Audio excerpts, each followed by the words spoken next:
নমস্কার, আজকে আমরা সহজ বিজ্ঞান ও অঙ্ক চ্যানেলে ক্লাস 10-এর টেস্টের ভৌতবিজ্ঞান বিষয়ের সিলেবাস এবং নম্বর বিভাজন সম্বন্ধে আলোচনা করব।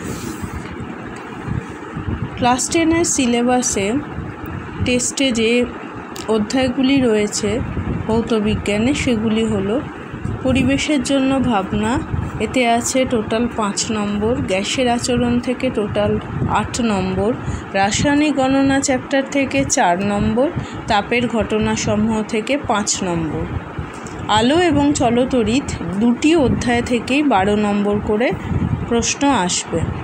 এছাড়া পরমাণু নিউক্লিয়াস থেকে 5 নম্বর, পর্যায় সারণী ও মৌলের ধর্মের পর্যাবৃত্ততা থেকে 6 নম্বর, আয়নীয় সমযোজী যৌগ থেকে 6 নম্বর, তড়িৎ প্রবাহ ও রাসায়নিক বিক্রিয়া থেকে 6 নম্বর, পরীক্ষাগার ও রাসায়নিক শিল্পে অজৈব রসায়ন থেকে টোটাল 8 নম্বর, ধাতুবিদ্যা থেকে 5 নম্বর ও জৈব রসায়ন চ্যাপ্টার থেকে 8 নম্বরের প্রশ্ন আসবে।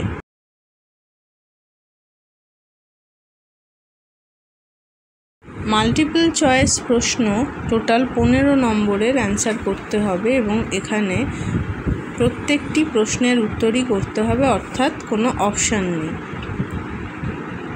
গ্রুপ বি এ very short answer type question total 21 নম্বরের অ্যান্সার করতে হবে, এখানে অপশান থাকবে 3টি প্রশ্নে। পরবর্তী অধ্যায় গ্রুপ সি এর অর্থাৎ সংক্ষিপ্ত প্রশ্ন, এখানে টোটাল 18 নম্বরের প্রশ্নের উত্তর করতে হবে। 2 নম্বরের প্রশ্ন টোটাল 9টি থাকবে, এখানেও অপশান পাওয়া যাবে। এবং গ্রুপ ডিতে 3 নম্বরের প্রশ্ন থাকবে, টোটাল 36 নম্বরের, এখানেও অপশান দেওয়া থাকবে। অর্থাৎ টেস্টে মোট 90 নম্বরের প্রশ্ন উত্তর করতে হবে এবং প্রজেক্টে থাকবে 10 নম্বর, অর্থাৎ টোটাল 100 নম্বরের টেস্ট।